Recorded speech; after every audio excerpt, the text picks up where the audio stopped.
love is sort of in the modern context is thought of as a sentiment, kind of a soft, goofy sentiment. And people don't talk about love in public very much. I mean, that's your private life. Well, that's wrong.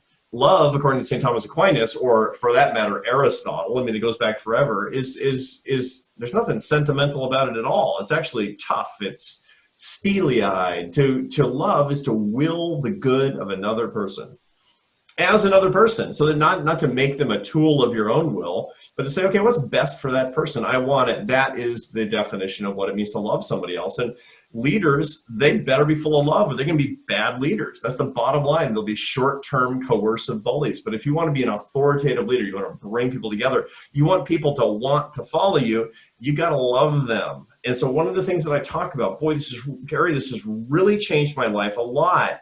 When I was president of AEI, I learned this, that you need to love people and you need to tell them you love them and you need to be not embarrassed about it. I mean, even if you look like some sort of Woodstock hippie, it's all okay. And you need to help people understand what you mean by that. So I'm a love revolutionary at this point. I'm a big believer in it. Don't you find, Arthur, that there are a lot of inherited management practices that we've inherited over the years that are less than loving in what they communicate by the way we pull them off? Yeah, for sure. I mean, there have been bad leaders from time immemorial, that are in the waste bin, and some that have actually been persistent for a little while because they've had so much power. But nobody looks back at the terrible, hateful leader and say, yeah, sure, I want more of that. No, I mean, people suffer through it basically. And so this is of course, everybody's had an example of that. And what we should learn from that is don't be that. Don't be that kind of leader. Be the kind of leader that you've always wanted to have. That's the idea.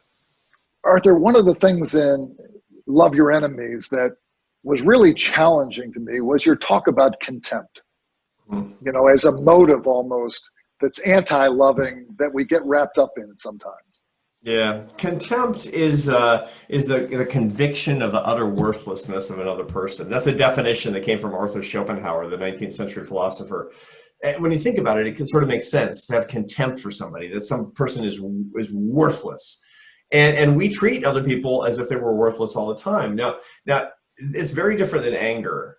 Anger is a hot emotion. And what anger really says is it's produced by the limbic system of the brain. It's a primary emotion. It's almost involuntary. But what it says is, I care.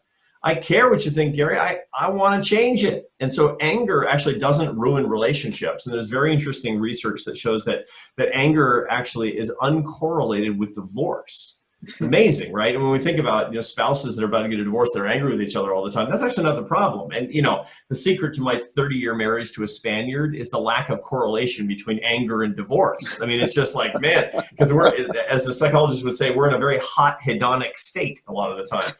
The problem isn't anger. The problem is not I care a lot. The problem is I don't care at all what you think because I think it's worthless. And that's contempt. Contempt takes anger and mixes it in with disgust, which is another primary emotion. You should never display disgust toward another human being because they will never forget it. If you want a permanent enemy, treat them with contempt. And the research is clear on this too. The most efficient way to express contempt for another person, you know what it is? Roll your eyes.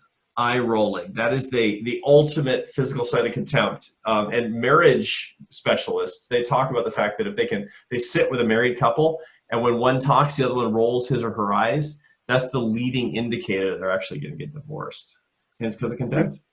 Yeah, and love sort of acts as an antidote to that, doesn't it, a little bit? If I'm truly wishing the best for you and love you in a secular way, isn't that sort of an antidote to that level of love?